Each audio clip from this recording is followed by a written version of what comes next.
sebuah perkara kalau dia sudah merusak agama seorang muslim, kalau dia sudah merusak keimanan seorang hamba, kalau dia sudah terjatuh kepada dosa-dosa besar, maka perkara tersebut tidak boleh kita remehkan. Dan di antara perkara yang membuat seorang hamba rusak agamanya, rusak keimanannya kepada Allah, yaitu fitnah harta dan fitnah wanita. Inilah dua fitnah yang pernah disabdakan oleh Rasulullah sallallahu alaihi wasallam tentang bahayanya. Sampai-sampai Nabi sallallahu alaihi wasallam mengatakan, "Inna likulli ummatin fitnah wa fitnati ummati al-mal." Sesungguhnya setiap umat-umat terdahulu mereka memiliki fitnahnya masing-masing. Sebut umat Nabi Nuh, umat Nabi Musa, umat Nabi Ibrahim, semua mereka diuji dengan banyak fitnah. Dan fitnah umatku, kata Nabi sallallahu alaihi wasallam, adalah al-mal, adalah harta-harta mereka. Juga Nabi sallallahu alaihi wasallam mengatakan dalam sebuah hadis yang sahih yang dikeluarkan oleh Imam Muslim rahimahullahu taala dari jalan sahabat Abu Sa'id Al-Khudri radhiyallahu taala anhu, Nabi sallallahu alaihi wasallam mengatakan, "Inna dunya hulwatun khadirah wa inna Allah mustakhlifun fiha fayanzura kaifa ta'malun." Sesungguhnya dunia itu manis, kata Nabi. Baik orang beriman, baik orang kafir, mereka pasti merasakan dunia itu manis. Dan dunia itu indah. Dan sesungguhnya Allah Subhanahu wa ta'ala telah memberikan kepada kalian untuk kalian mengelola apa yang ada di dalamnya. Fayanzura kaifa ta'malun. Fayanzuru kaifa ta'malun. Maka Allah Subhanahu wa ta'ala akan melihat perbuatan kalian. Kemudian Nabi mengatakan, fattaqud dunya wattaqun nisa. Bertakwalah kalian kepada Allah dan takutlah kalian kepada fitnahnya wanita. Apa kata Nabi sallallahu alaihi wasallam? Fattaqud dunya wattaqun nisa. Maka takutlah kalian kepada dunia dan takutlah kalian kepada fitnah wanita.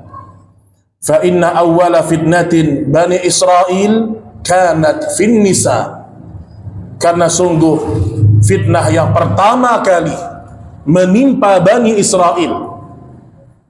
Kita tahu fitnah itu banyak sekali jemaah. Tapi fitnah pertama kali yang merusak Bani Israel kanat fin nisa, itu ada pada wanita-wanita mereka. Baik, ma'asyiral muslimin, ikhwan dan akhwat rahimani wa rahimakumullah. Apalagi di masa sekarang, Pak. Kita hidup masa di mana fitnah harta telah melalaikan kita. Fitnah wanita pun membuat kita terjatuh kepada dosa-dosa besar. Padahal kedua dosa ini sama-sama bisa membinasakan seorang hamba. Maka pada pertemuan ini saya akan menyebutkan beberapa kiat yang disebutkan oleh para ulama agar kita terjaga dari fitnah dunia dan fitnah wanita. Baik, poin yang pertama, sadarilah bahwa sesungguhnya dunia memang tempatnya fitnah. Jadi jangan pernah menyadari bahwasanya kita di dunia ini nggak pernah diuji. Pasti diuji, Pak. Harus kita sadar, selama kita masih bisa bernafas, bangun tidur masih bisa nafas, masih bisa berjalan, kita akan berhadapan dengan banyak fitnah. Fitnah dunia dan fitnah wanita. Maka sadari sebaik-baiknya bahwasanya dunia dan wanita itu adalah fitnah. Harus kita sadar. Jadi kalau kita sadar bahwasanya dunia dan wanita itu bisa merusak agama kita, kita akan waspada. Makanya Allah Subhanahu wa taala menyebutkan dalam surah Ali Imran ayat 185. Dan Allah ulang-ulang. Apa gunanya Allah mengulang-ulang ayatnya, Pak? Supaya kita ingat. Allah mengatakan, "Wa mal hayatud dunya illa mata'ul ghurur." Dan tidaklah kehidupan dunia itu adalah kesenangan yang memperdaya kalian. Harus ingat, setiap kita merasakan kesenangan, kesenangan itu biasanya akan memperdayakan kita. Setiap kita merasakan dapat harta, pasti harta ini bisa menfitnah kita. Setiap kita bermuamalah dengan wanita, maka wanita ini bisa menimbulkan fitnah untuk kita. Maka sadari dengan hakikat kebenaran bahwasanya dunia ini adalah tempat ujian dan tempat fitnah. Makanya Allah Subhanahu wa taala mengatakan dalam surah Luqman ayat 33, "Inna wa'dallahi haq." Sesungguhnya janji Allah itu pasti benar. "Fala taghurrannakumul hayatud dunya wa la yaghurrannakum billahil ghurur." Sekali-kali janganlah kalian tertipu dengan dunia, dan jangan kamu terpedaya oleh penipu dalam mentaati Allah. Ini cara yang pertama. Sadari, setiap saya melangkahkan kaki di dunia ini, saya pasti berhadapan dengan fitnah. Baik, kemudian yang kedua, menyikapi yang namanya fitnah. Terkhusus fitnah yang berkaitan dengan wanita. Kalau harta mungkin insya Allah sudah banyak orang yang waspada, walaupun terjatuh lagi. Namun yang harus sering diulang-ulang juga berkaitan dengan fitnah wanita. Cara yang kedua untuk menghindari fitnah dari para wanita adalah menyadari dan memahami mana yang mahram kita dan mana yang bukan mahram. Jadi semua wanita ini nggak sama, Pak. Antum jumpa dengan cewek satu, cewek dua, antum menyikapinya berbeda. Antum ngobrol dengan satu cewek, perempuan atau cewek ya? Perempuan. Nggak sama. Bagaimana antum ngomong dengan adik perempuan antum, dekat dengan adik perempuan kita, nggak masalah, mahram kita. Tapi kalau sudah di luar mahram kita, harus ada batasan. Harus ada batasan. Sampai kata Allah Subhanahu wa taala di dalam surat At-Taghabun ayat 14 sampai 15. Allah mengatakan, "Ya ayyuhalladzina amanu inna min azwajikum wa auladikum aduwwil lakum fahdharuh." Jadi lihat, di sini ketika kita membahas fitnah wanita, yang pertama kali harus kita waspadai bukan tetangga. Yang kita waspadai bukan teman kantor. Tapi wanita yang harus kita waspadai pertama kali, kata Allah, istri. Istri, Pak. Istri bisa membuat antum jauh dari Allah. Ya atau tidak? Betapa banyak orang gara-gara istrinya jauh dari Allah. Maka Allah mengatakan di sini, hai orang-orang beriman, sesungguhnya sebagian dari istri-istri kalian dan anak-anak kalian musuh untuk kalian. Fahdharuh, berhati-hatilah kalian. Jadi kita kalau berhadapan dengan istri kita, Pak, jangan semua diikuti. Semua keinginan istri diikuti. Istri ingin ini diikuti, istri ingin ke sana diikuti. Bahkan terkadang seorang istri menyuruh suaminya melakukan dosa, dia ikuti juga. Maka ingat, fitnah wanita di sini bukan hanya orang yang di luar sana, enggak. Antum pergi ke mall, antum lihat perempuan pakai rok pendek, itu sudah jelas fitnah. Itu jelas itu. Tapi yang jarang disadari, oh ternyata selama ini yang membuat saya jarang ke masjid, yang membuat saya nggak bisa bakti sama orang tua, yang membuat saya rusak hubungan dengan kerabat-kerabat saya, istri saya. Ingat itu, Pak.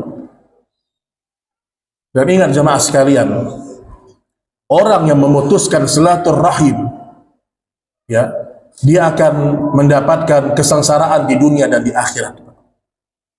Disebutkan dalam sebuah hadis yang sahih, ketika manusia akan menyeberangi sirat di hari kiamat, dan ini hadis yang sahih, maka Allah menjadikan amanah dan rahmah itu berada di depan sirat. Jadi Allah dengan kekuasaannya bisa menjadikan amanah dan rahmat silaturahim itu berbicara. Apa kata amanah dan silaturahim? Siapa yang di dunia amanah dan siapa yang di dunia menyambung silaturahim akan mudah menyeberangi sirat.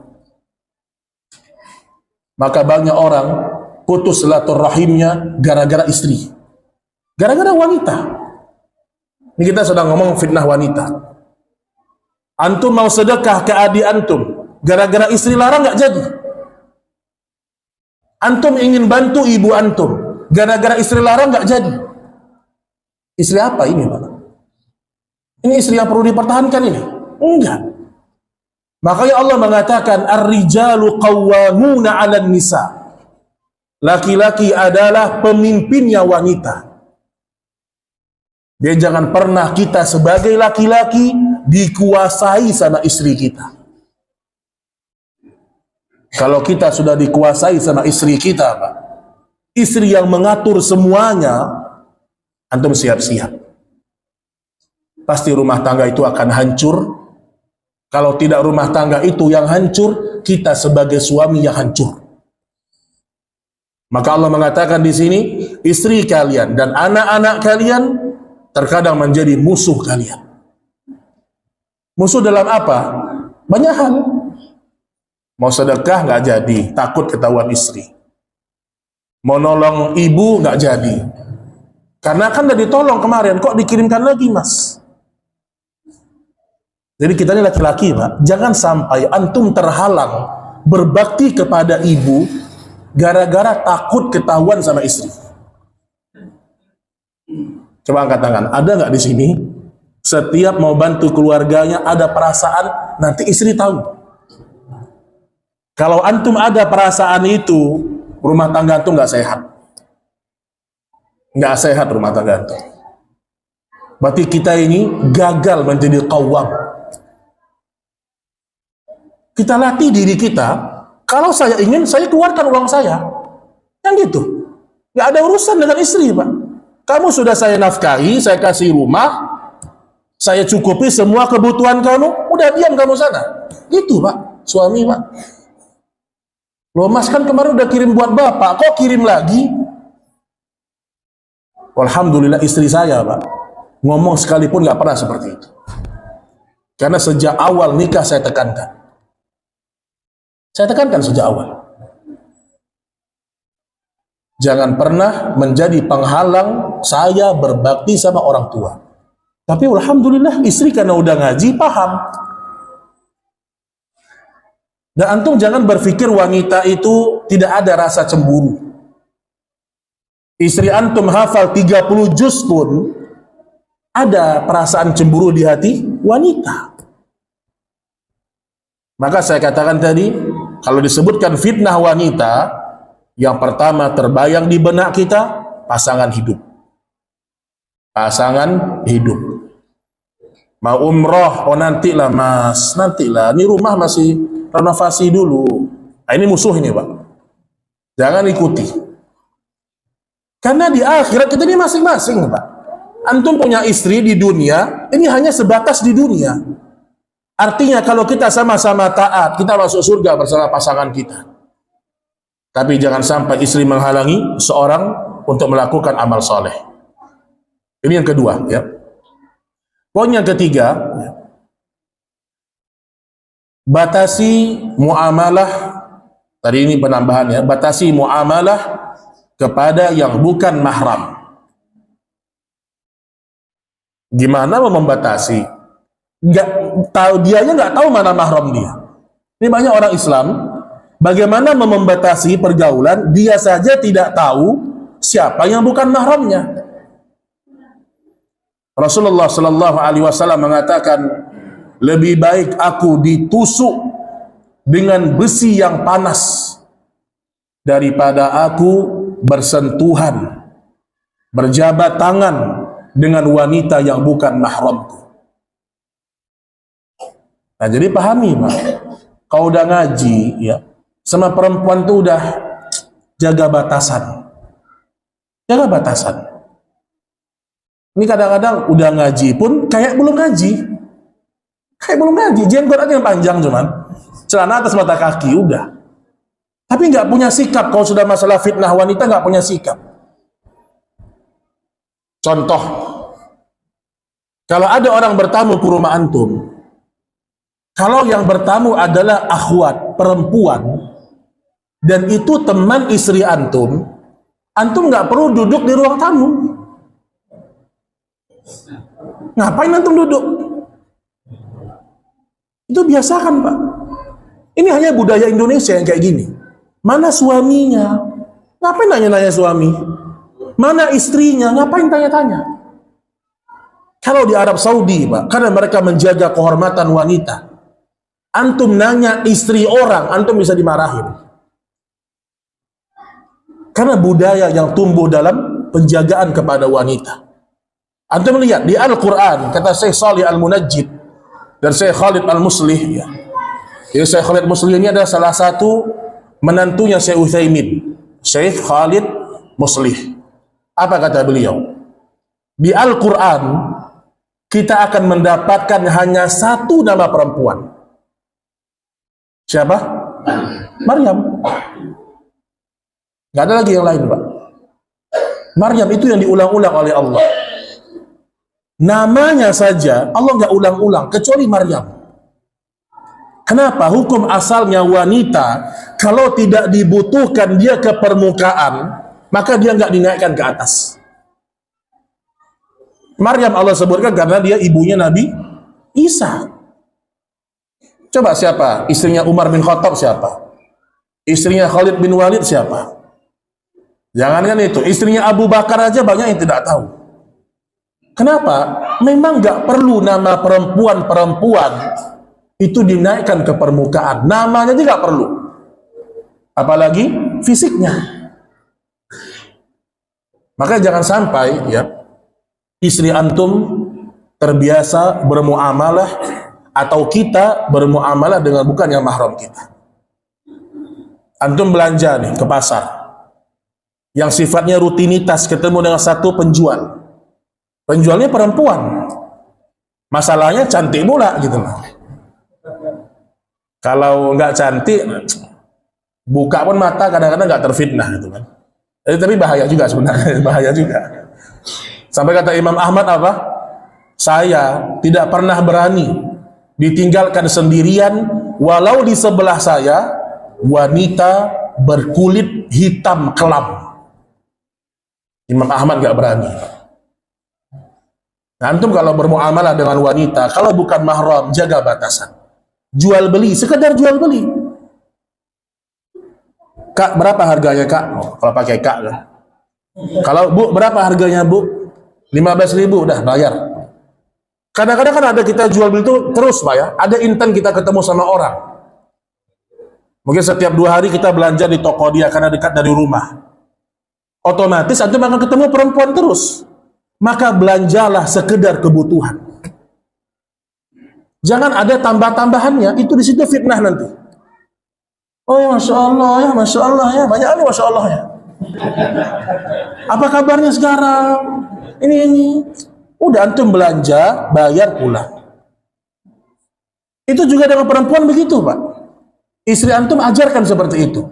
Kalau dia terbiasa bermuamalah, muamalah yang dihalalkan, misal jual beli, harus dia bertemu dengan laki-laki yang bukan mahramnya, ajarkan batasan. Ajarkan batasan. Contoh, ada salah seorang akhwat ya. Jadi dia ini tinggal di satu komplek lah. Mereka bercadar gitu Pak. Dan biasa komplek ada sapam-sapamnya keliling gitu kan.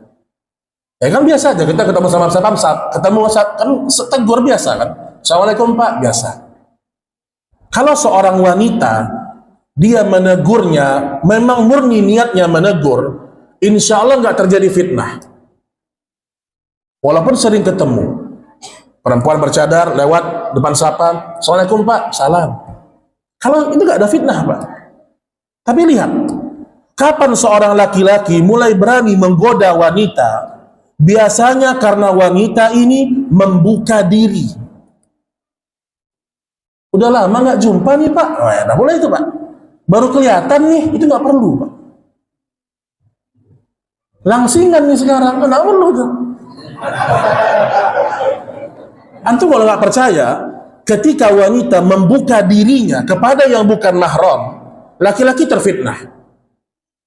Tapi coba, kalau kita punya istri, walaupun dia ketemu dengan sapam, istri kita menjaga diri, sapam pun segan sama istri kita. Nah, sampai karena perempuan yang nggak menjaga dirinya, kurang menjaga adabnya, kadang-kadang dia lewat depan sapam, dia nggak negur. Apa kata sapamnya? Cie, sombong nih sekarang, sombong. Digodain Pak. Digodain. Kenapa? Dia membuka diri. Padahal fungsi hijab apa? Menutupi diri. Ini berlaku bukan hanya wanita muda, termasuk yang sudah tua. 50, 60, jaga juga diri kita. Karena kalau 40, yang mengincar umur 50. Yang 70 mengincar umur 80 yang incar gitu. Jadi maksud saya, ada batasan dengan yang bukan mahram. Termasuk HP. Ini boleh dicek ini. Cek HP antum itu, kalau ada yang bukan mahram dan tidak ada keperluan, delete, hapus. Oh ini teman-teman lama nih Ustaz, udah biasa teman. Ini yang jadi masalah. Antum tahu kenapa Nabi mengatakan alhamu al-maut? Ipar adalah kematian. Apa kata para ulama? Ketika orang menganggap iparnya itu udah biasa, ini saudara saya, ini ipar saya, udah saya anggap adik saya, kakak saya, itulah kematian. Semakin menganggap biasa seorang yang bukan mahram kita, disitulah pintu fitnah awalnya muncul. Dan saya tidak mengatakan antum harus berzina, enggak. Ada aja bisikan di hati, kangen, rindu, dan zina. Hari ini ada aja perasaan di hati, kok saya nggak chat sama dia ya gitu. Padahal sama istri orang. Ada aja muncul perasaan sedikit di hati, pengen nanya kabar seorang yang bukan mahram. Itu aja udah zina hati. Belum zina mata, zina telinga. Na'udzubillah. Maka sampai kata sebagian para ulama, seorang laki-laki yang bisa menundukkan pandangan di masa ini, maka dia adalah wali Allah.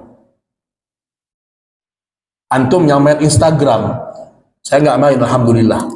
Antum pasti lihat aurat wanita. Saya pastikan. Oh saya gini Ustaz, nggak ada itu. Pasti lewat kelihat. Walaupun sekian 2 detik, pasti kelihat. Terfitnah Pak. Dan lihat Bapak Ibu, kita ini sudah saking terbiasa melihat rambut wanita, kan dosa kan? Karena sudah saking terbiasa, kita pun nggak beristighfar lagi. Subhanallah. Itu yang kadang membuat kita baca Quran nggak khusyuk, yang membuat kita susah nangis. Kita nggak sadar. Kita baru beristighfar kapan? Kalau ada suatu dosa, kita istighfar, astagfirullah. Tapi kalau kita lihat aurat wanita, walau hanya rambutnya, kita nggak beristighfar lagi. Karena saking sudah dianggap lumrah perbuatan melihat rambutnya wanita. Ini nasihat untuk diri saya juga. Karena di masa sekarang Bapak Ibu, demi Allah, banyak rumah tangga hancur dan berantakan karena fitnah wanita. Baik, kemudian ya,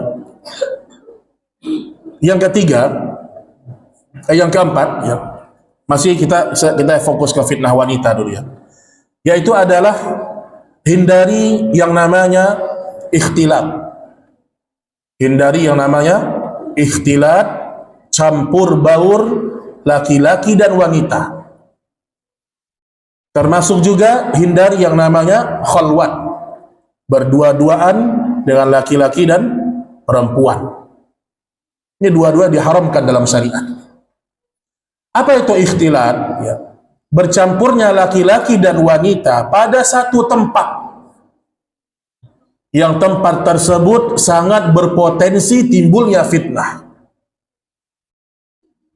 Makanya dulu di masa Nabi Shallallahu Alaihi Wasallam, Abdullah bin Abbas menyebutkan, dibuatkanlah pintu khusus untuk wanita ketika mereka masuk masjid. Dan disebutkan di masa Nabi, kalau selesai sholat berjamaah, maka dipersilahkan wanita yang lebih dulu keluar dari masjid untuk pulang ke rumahnya. Jadi masa Nabi, kalau ada perempuan ke masjid, kan boleh, tidak dilarang. Dia ke masjid, selesai sholat, diperintahkan oleh Nabi yang keluar dulu adalah wanita, supaya tidak terjadi yang namanya interaksi dan ikhtilat. Yang keluar dulu wanita, Pak. Wanita keluar semuanya, baru laki-laki keluar. Juga kenapa Nabi Shallallahu Alaihi Wasallam mengatakan sebaik-baiknya shaf bagi wanita yang paling belakang. Kenapa, Pak? Karena memang di masa Nabi belum ada hijab. Tidak ada hijab di masa Nabi. Sehingga disebutkan wanita yang di shaf terdepan dikhawatirkan yang paling berpotensi terkena fitnah dengan laki-laki yang berada di shaf yang paling belakang. Ada sebagian yang mengatakan wanita yang di shaf terdepan dia yang paling berpotensi melihat auratnya laki-laki. Maka dikatakan yang paling afdal bagi wanita yang di belakang, karena lebih minim fitnah yang terjadi. Itu di masjid, Pak. Di masjid saja sangat ketat syarat campur baur laki-laki dan wanita. Tapi memang di masa kita sekarang lihat orang bermudah-mudah. Terkadang juga kita kena fitnah dalam dakwah ini kadang-kadang. Dengan orang mulai bermudah-mudah dengan ikhtilat. Antum melihat ya. Terkadang ikhtilat juga terjadi sengaja dibuat ikhtilat. Saya nggak mau ngomong karena ada rekaman ya. Tapi saya ingin katakan bahwasanya ya, pasar yang dibuat, dia hukum asalnya bukan pasar, tapi dibuat jadi pasar. Kemudian berpotensi orang campur baur di situ. Walau disebutkan ini atas nama agama, terkadang juga harus hati-hati. Anda bilang kan, teman-teman datang ke Halal Fair, Islamic Book Fair, ya. Itu sebenarnya acaranya bagus, ya atau tidak? Orang jual buku, kemudian memperkenalkan mungkin travel-travel, buku-buku, produk-produk, bagus, Pak. Ada kajiannya. Cuman terkadang terjadi ikhtilat di situ, ya atau tidak? Iya. Dan kita yang sudah ngaji ini, Pak, kita nggak tertarik sama perempuan-perempuan yang di mall pakai rok pendek. Kita udah tahu itu perempuan nggak benar lah. Tapi antum akan terfitnah dengan wanita walau dia bercadar. Walau itu di tempat apa? Tempat jual beli, campur baur, kecuali memang dipisah. Maka saya katakan, saya tidak melarang, tapi harus hati-hati. Kalau saya nggak pernah datang sama sekali. Sekalipun saya nggak pernah hadir. Karena saya merasa itu juga tempat fitnah. Apalagi iman-iman seperti kita. Walau antum dengan istri antum, jual lewat akhwat, lewat ini, antum menundukkan pandangan juga susah. ada perasaan di hati muncul panas. Ini akhwat mana nih? Akhwat pakai cadar, Pak. Pakai cadar aja dia. Kadang-kadang lebih indah daripada dibuka cadar. Ya, tidak. Ada perempuan, antum pakai cadar aja deh. Kalau buka cadar, ya biasa aja wajahnya. Tapi ditutup pakai cadar, jadi cantik. Karena cuma matanya doang kelihatan. Iya atau tidak nih Pak? Jangan-jangan saya ngarang. Iya enggak? Sama ada laki-laki yang bilang, udah kamu pakai cadar aja deh. Kalau pakai cadar kelihatan cantik. Kalau dibuka jadi jelek. Jadi maksud saya, udah pakai cadar aja, kita kadang-kadang terfitnah. Maka hindari yang namanya ikhtilat. Kalaupun antum harus ke sana, jelas tujuannya. Beli barang ini selesai pulang. Ini enggak, keliling, tawaf. Habis berjam-jam waktu. Nah kadang-kadang juga ada kurang penghormatan kepada ilmu. Ada ustadz yang ceramah di sana, yang lain sibuk belanja. Ini dipermasalahkan loh Pak, bukan tidak dipermasalahkan ini. Ada majelis ilmu, yang lain sibuk belanja-belanja, yang dengar-dengar, yang enggak. Jadi maksud saya hati-hatilah ya dengan hal-hal seperti ini. Walau itu adalah kajian-kajian sunnah ya, ustadz-ustadz kita, tapi kita jangan sampai menjadikan itu ajang kita malah terfitnah. Antum perlu datang ke sana, lihat buku, beli, pulang. Oh pengen cari madu, ambil, pulang. Udah. Saya pernah diceritakan ya, ada salah seorang ustadz. Ini ustadz sunnah, salah satu ustadz di Radio Roja lah. Beliau ini masya Allah. Beliau ada keperluan beli HP ke ITC lah. Saya diceritakan oleh salah satu teman beliau. Beliau masuk mall, langsung ke lantai 4 ITC Cempaka Mas. Naik lantai 4, langsung cari konter, beli, pulang. Subhanallah. Saking ingin menjaga pandangan. Sampai seperti itu. Kita enggak kan? Cigok kanan, cigok kiri, tanya ini, tanya itu. Ini pandangan ini dihisap di hari kiamat. Apa sampai sekaku itu Ustaz? Kalau ingin selamat, iya. Karena apa yang kita lihat ini Pak, itu pasti ada pengaruh di hati. Inna sam'a wal basar wal fuada kullu ulaika kana anhu mas'ula. Pendengaran, penglihatan dan hati. Iya, 3 ini. Pendengaran apa yang didengar berarti. Penglihatan apa yang dilihat. Dan hati. Apa yang kita lihat, apa yang kita dengar, kalau itu bagian dari maksiat, akan berpengaruh di hati. Itu sudah pasti. Maka para ulama dulu kenapa ilmu mereka begitu hebat, hafalannya begitu kuat, Pak? Karena mereka menjaga pandangan mereka. Benar-benar dijaga. Baik ma'asyiral muslimin, termasuk juga masalah khalwat, ya. Berdua-duaan. Kalau antum kerja di kantor, usahakan antum tidak berdua-duaan dengan wanita. Rapat jangan berdua-duaan. Karena yang ketiga adalah syaitan. Disinilah kenapa Nabi Shallallahu Alaihi Wasallam benar-benar melarang wanita safar tanpa mahramnya. Jangan sampai dia duduk berduaan dengannya bukan mahram. Duduk di atas pesawat di sebelahnya laki-laki yang bukan mahram. Jadi antum, kita ini sebagai suami, ketika safar dengan istri kita, coba berusaha Pak, supaya posisi duduk itu benar-benar dekat dengan istri kita. Kalau perlu bayar. Contoh, antum naik pesawat, kadang-kadang kan itu apa ya, kursinya kan acak Pak. Tapi kita bisa beli kursi ya atau tidak? Di Traveloka itu antum kalau beli di situ, antum bisa beli kursi. Antum bisa pilih istri di tengah, antum mungkin di sebelah kanan. Bayar sekitar 90.000 kalau nggak salah. Uang keluar, tapi agama selamat.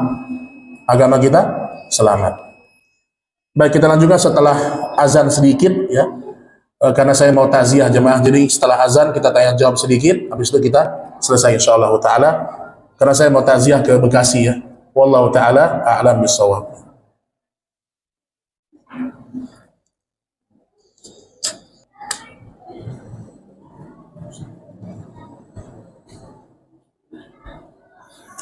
Alhamdulillah wassalatu wassalamu ala Rasulillah wa ba'd. Kita tambah sedikit lagi ya. Kemudian tips yang berikutnya agar terjaga dari fitnah khususnya para wanita adalah hendaknya seorang menikah. Hendaknya seorang menikah. Khusus bagi para jomblo atau khusus bagi para yang punya istri baru satu. Solusi menikah. Kata Nabi SAW dari Abdullah bin Mas'ud, ya ma'syara syabab, man istata'a minkumul ba'ah falyatazawwaj, wa man lam yastati' fa'alaihi bis-shaum fa innahu lahu wija. Wahai para pemuda, siapa di antara kalian yang telah punya kemampuan? Kemampuan yang dimaksud adalah dua, kemampuan finansial dan kemampuan dari fisik berhubungan biologis, jima maksudnya. Siapa yang punya kemampuan, hendaklah dia menikah. Dan siapa yang belum mampu, hendaklah dia berpuasa, karena puasa adalah tameng baginya. Bagi para jomblo, ada jomblo di sini? Mana yang jomblo di sini? Jomblo, Pak. Masya Allah. Jomblo bisa dua. Jomblo ini bisa belum nikah, atau sudah nikah tapi istri mungkin udah nggak ada. Maka solusinya menikah. Termasuk juga bagi orang yang sudah menikah tapi belum bisa dia menjaga pandangannya, terkadang solusinya menikah lagi. Ada sebagian istri, Pak, Masya Allah, dia bilang, Mas, kamu Mas, daripada selingkuh, lebih baik kamu nikah lagi. Ada istri begitu? Ada istri begitu? Nggak ada, Pak. Ada, Pak. Ada. Tapi tidak banyak masalahnya. Ini istri-istri yang ingin menjaga suaminya jatuh dengan zina. Ada, Pak. Mas, daripada kamu berzina, Mas, saya takut kamu berzina, saya ikhlas kamu nikah lagi. Tapi setelah kamu nikah, ceraikan saya. Jadi maksud saya, menikah ini solusi. Solusi, Pak. Dan saya pernah ketemu dengan salah seorang ustadz ya. Dia punya istri 4. Istrinya 4. Apa dia bilang, Pak? Dia bilang gini, dia umurnya di atas saya jauh ya, sekitar mungkin 50 tahun. Dia bilang, Yofin gitu. Saya waktu punya istri pertama, istri 1, masih ada fitnah-fitnah di hati saya tuh, kayak pengen lihat yang lain, lihat itu masih ada. Tambah istri 2, mulai berkurang keinginan itu. Punya istri 3, makin berkurang. Punya istri 4, udah nggak ada. Artinya bukan tidak ada fitnah, berkurang. Udah siap-siap kayak gini-gini nih. Apa kata beliau? Dengan saya punya 4 istri, itu sangat membantu ana menundukkan pandangan, kata dia. 4. Karena ada orang 1 mungkin bosan. Ini lagi. Kalau 2, berkurang kebosanan.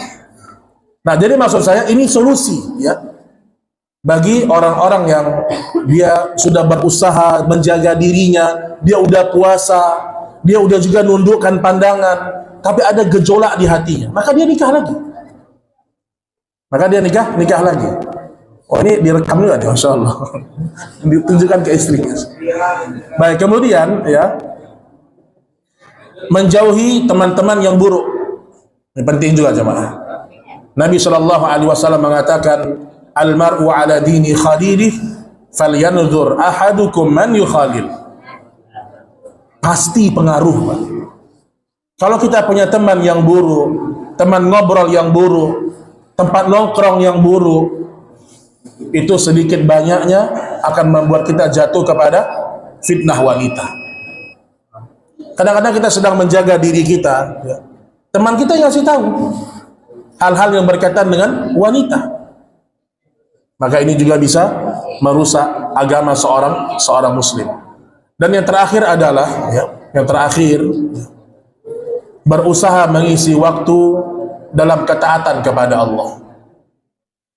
Nah, biasanya orang-orang yang terfitnah dengan wanita, waktunya tersibukkan bukan pada hal yang manfaat. Biasa begitu.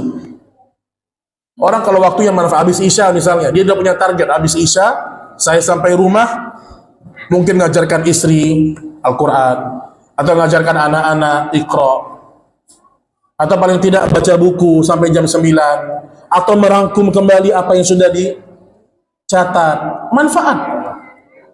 Tapi kalau orang waktunya tidak dalam ketaatan, pikirannya kemana-mana, kemana-mana.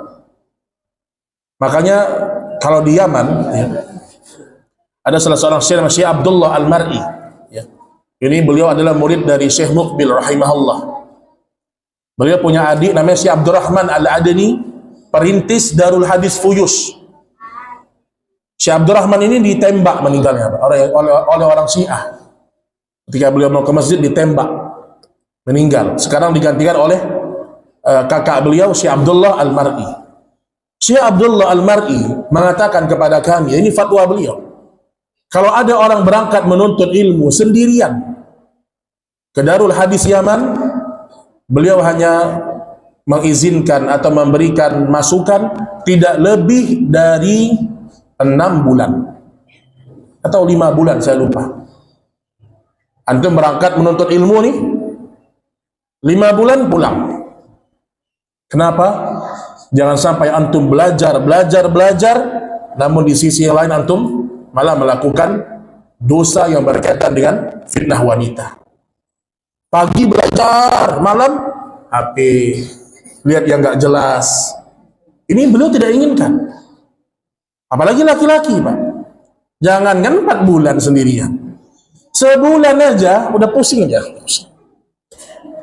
Umar bin Khattab ya, menyuruh pasukan-pasukan jihad pulang tidak boleh lebih dari 3 bulan. 3 atau 4 bulan ya. Jadi Umar ketika dia sedang menjadi khalifah, dia buat aturan. Sahabat yang berangkat jihad harus pulang kalau sudah 3 atau 4 bulan. Karena Umar pernah mendengar ketika beliau keliling di kota Madinah. Jadi Umar ini banyak keutamaannya, Pak. Salah satunya kata para ulama, Umarlah orang yang pertama kali melakukan keliling di kota Madinah. Apa ya? Ronda malam. Umar sampai bawa apa? Bawa cambuk. Siapa yang habis isya masih duduk-duduk, nongkrong-nongkrong, gak jelas, disuruh pulang, suruh tidur. Umar pernah keliling, dia dengar seorang wanita sedang bersyair. Jadi orang dulu, Pak, kalau ingin mengadukan keluh kesahnya, dia syair. Gitu orang-orang Arab. Di antara bunyi syairnya apa? Ya Allah, kalau seandainya karena tidak takut kepadamu, niscaya ranjang ini sudah bergoncang. Ini bahasanya wanita ini. Seandainya bukan karena takut kepadamu, niscaya ranjang ini sudah bergoncang. Ternyata suaminya berangkat jihad udah terlalu lama sendirian wanita ini. Di situ kata Umar, 3 bulan kalian harus pulang menemui istri-istri kalian. Penjagaan terhadap agama. Maka hati-hati ikhwan, ini untuk saya dan antum semuanya, jaga diri baik-baik, jaga keluarga, jaga anak-anak. Kalau kita menjaga diri kita dan nanti anak perempuan kita menikah, semoga mereka mendapatkan suami yang amanah. Itu ingat itu. In ahsantum ahsantum li anfusikum. Kalau kita berbuat baik, kebaikan itu kembali ke kita. Betapa banyak orang selingkuh, ternyata anaknya juga korban dari perselingkuhan. Itu efek dari dosa. Ya wallahu taala a'lam bisawab. Mungkin kalau ada pertanyaan 1 atau 2 dipersilahkan. Ya, silakan. Mohon membuat alasan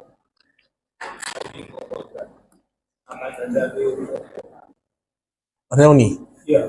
Masya Allah. Ada musik Ya. Saya belum kepikiran alasannya apa gitu. Baik.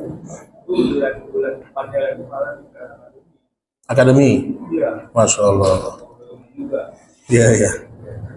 Ya, jadi reuni ini juga salah satu sumber fitnah, ini terbesar. Tadinya dia jaga diri, reunian ketemu. Oh, ini dulu cewek yang yang saya tembak nih, udah besar sekarang, udah ketemu lagi. Mana suami kamu? Oh, saya udah lama sendiri. Oh, udah. Oh, saya juga sendirian. Masya Allah. Hati-hati loh reuni-reuni ini, Pak. Hati-hati, ya. Nih saya bacakan nih, karena cocok untuk Bapak, cocok nih kayaknya, Pak. Karena di sini ada masalah umur. Berapa umur sama Pak? 68. Nah, ini 84 nih saya bacakan ya. Kata Sa'id bin Musayyib, antum tahu Sa'id bin Musayyib? Ini ulama besar, Pak.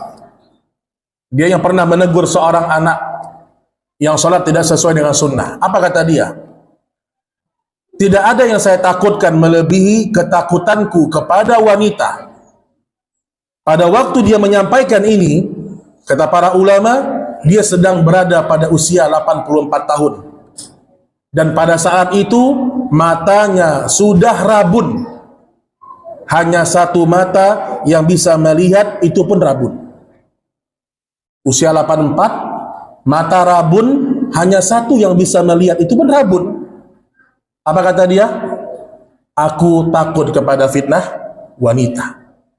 Apalagi kita 40, 30, atau mungkin masih 60, mata cemerlang pula matanya, Masya Allah. Lebih besar lagi fitnah, Pak. Nah, jadi apa alasan? Ya, bilang aja. Ingat, Pak, terkadang alasan kita tidak datang kepada suatu tempat menjadi sumber hidayah orang. Maka beralasanlah sesuai dengan syariat Allah. Tapi kalau alasan kita, oh saya nggak bisa hadir, banyak acara nih, padahal nggak ada, kita bohong. Bohong, dusta kita. Allah bilang aja, Pak, afwan, saya tidak bisa hadir. Saya khawatir terjatuh kepada fitnah. Orang mungkin akan ledekin kita, soalim banget Pak Jago. Soalim kali. Tapi terkadang ada satu orang saja dia baca itu, terbetik di hatinya hidayah, itu lebih baik daripada kita mendapatkan onta merah. Jadi maksud saya, jelaskan alasan syariat. Siapa tahu dengan antum ngomong seperti itu, ada satu orang saja yang nggak jadi ikut gara-gara pernyataan antum, antum dapat pahala. Antum menyelamatkan agama seseorang. Tapi kita seringnya apa? Basa-basi. Sering kita basa-basi. Bilang, afwan, saya merasa tidak ada manfaatnya, lebih besar mudaratnya acara seperti itu untuk agama saya. Tiba-tiba dia yang japri, kenapa ya Pak? Kenapa ya Pak? Itu kan manfaat. Tapi kalau alasannya, afwan, anak nggak bisa hadir, sedang sibuk nih, orang biasa aja. Tapi ketika antum beralasan sesuai sama syariat Allah, orang bertanya-tanya kadang-kadang. Itu bisa menjadi sumber hidayah seseorang. Contoh, Pak, waktu itu saya ada kajian ya di salah satu tempat tradisional Pak, jemaahnya Pak. Dia nanya satu hal berkaitan dengan tauhid dan syirik. Saya jelaskan dengan gamblang. Mayoritas gak bisa terima karena mereka tradisional. Tapi ada 3 orang datang sama saya. Ustadz, memangnya gak boleh melakukan itu ya Ustadz? Gak boleh kita minta-minta sama kubur ya Ustadz? Saya jelaskan, Pak. Walhamdulillah 3 ini semenjak itu kemana-mana ngaji tauhid. Kita nggak butuh banyak orang dapat hidayah. Harapan kita banyak orang. Tapi jangan sampai menghalangi kita untuk menjelaskan hidayah. 3 orang ini, kalau dia istiqomah di atas tauhid, saya mudah-mudahan dapat pahalanya. Sama kayak tadi, Pak. Mungkin ada 1 orang, 2 orang terbetik di hatinya nggak jadi hadir. Karena jelasnya penjelasan agama itu, kita dapat pahala. Ya. Wallahu ta'ala a'lam bis-shawab. Baik, masih ada jemaah? Baik, saya tutup dengan ucapannya Sufyan Ats-Tsauri rahimahullah ta'ala ya. Beliau mengatakan, seandainya aku mendapatkan amanah untuk menjaga Baitul Mal, saya yakin bisa menjaganya. Namun seandainya aku diberikan kepercayaan untuk menjaga seorang wanita negro kulit hitam, walau sesaat saja, saya tidak bisa memastikan keselamatan jiwa saya. Ini apa? Fitnah harta terkadang itu lebih kecil daripada fitnah wanita. Kata Sufyan Tsauri, seandainya kalian menyuruh saya menjaga harta dalam waktu yang lama, saya pastikan saya mampu. Saya gak akan terfitnah. Tapi kalau kalian suruh saya menjaga seorang wanita berkulit hitam walau sesaat, saya tidak bisa menjamin keselamatan agama saya. Ya wallahu ta'ala a'lam bissawab. Mudah-mudahan kita menjaga diri kita, menjaga keluarga kita dari fitnah-fitnah yang bisa merusak iman dan agama kita, dan semoga Allah Subhanahu wa taala memberikan barakah dalam majlis ini. Wa sallallahu ala nabiyyina Muhammad, subhanakallahumma wa bihamdik, asyhadu an la ilaha illa anta, astaghfiruka wa atubu ilaik. Assalamu alaikum warahmatullahi wabarakatuh.